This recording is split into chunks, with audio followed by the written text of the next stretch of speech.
आखिर कौन बनाना चाहता है राम लखन का सीक्वल? क्या राम लखन बिना स्क्रिप्ट के बनाई गई थी? हेलो फ्रेंड्स, आप देख रहे हैं बॉलीग्राफ स्टूडियोज में सोनिका जाल। दोस्तों, अनिल कपूर, माधुरी दीक्षित, जैकी श्रॉफ, डिम्पल कपाड़िया की फिल्म राम लखन जो कि सुपर हिट हुई, इसे 33 साल पूरे हो चुके हैं। भारतीय सिनेमा की कल्ट क्लासिक फिल्मों में शुमार ये फिल्म सुभाष घई द्वारा डायरेक्ट की गई।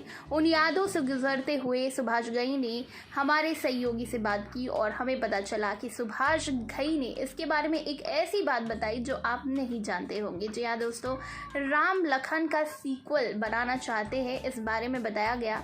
और करण जौहर, रोहित शेट्टी, दो ऐसे लोग हैं जो बनाना चाहते हैं राम लखन का सीक्वल। सुभाष घई कहते हैं राम लखन की कहानी टाइमलेस है। वो कहते हैं, मुझे खुशी है कि 33 साल में छोटे पर्दे पर भी लोगों ने इस फिल्म को कई बार देखा। मेरे हिसाब से राम लखन की कहानी बहुत ही ज्यादा अमेजिंग थी।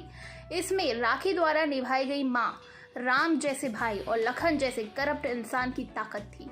ऐसे कैरेक्टर वाले लोग आज भी हैं और आने वाले भविष्य में भी हमारे समाज में हमेशा जिंदा रहेंगे। इस देश में अच्छे लोग भी हैं और बुरे लोग भी। आज भी व्यवस्था में मजबूत ईमानदार लोग हैं और ऐसे लोग भी हैं जो चीज़ों को गलत दिशा में धकेल देते हैं। और जब ये दो तरह के लोग एक माँ के ही बेटे होते हैं तो एक टाइमलेस इक्वेशन बन जाती है। क्या इन 33 सालों में कभी राम लखन के रीमेक का ख्याल आया? तो इस पर उन्होंने कहा कि ये कहानी आज के दौर पर एकदम फिट बैठती है। करण जौहर और रोहित शेट्टी का रीमेक बनाना चाहते हैं, लेकिन वो अपना समय ले रहे हैं। हालांकि मुझे यकीन है कि जब भी फिल्म का रीमेक बनाया जाएगा तो ये ब्लॉकबस्टर साबित होगी, क्योंकि इसमें बेहतरीन ड्रामा, अच्छी कहानी, मजबूत स्क्रिप्ट और कैरेक्टर्स का बेजोड़ मेल है।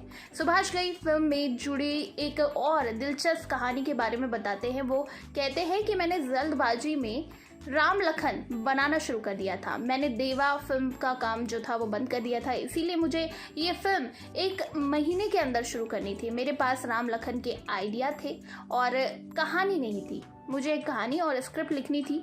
1 महीने के अंदर शूटिंग शुरू करनी थी। मैंने अनिल कपूर और जैकी श्रॉफ के साथ मेरी जंग और हीरो में काम किया था। मैंने उनसे कहा कि मैं अगले महीने एक फिल्म शुरू करना चाहता हूँ और वो मान गए। सुभाष घई ने आगे कहा, मेरी माधुरी दीक्षित को 3 फिल्मों के साथ साइन करने की इच्छा थी और मैंने किया। इनमें पहली फिल्म थी उत्तर दक्षिण, दूसरी राम लखन। माधुरी दीक्षित हमारी मुक्ता की आर्टिस्ट थी, इसीलिए मैं उन्हें पुश कर रहा था। लेकिन समस्या तब शुरू हुई जब मेरे 3 रेगुलर डिस्ट्रीब्यूटर्स ने मुझे छोड़ दिया। ऐसा इसीलिए हुआ क्योंकि अनिल और जैकी की फिल्में फ्लॉप हो गई थी।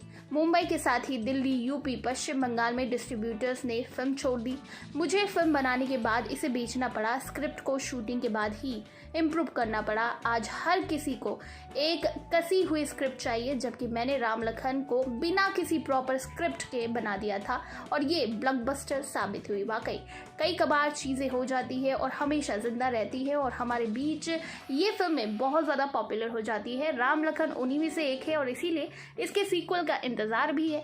तो दोस्तों, आप कितना वेट कर रहे हैं राम लखन के सीक्वल का? किसे देखना चाहते हैं इस सीक्वल में? नीचे कमेंट सेक्शन में बताइए और इसी तरह के दूसरे अपडेट्स के लिए सब्सक्राइब करिएगा हमारे चैनल बॉलीग्राफ स्टूडियोज को।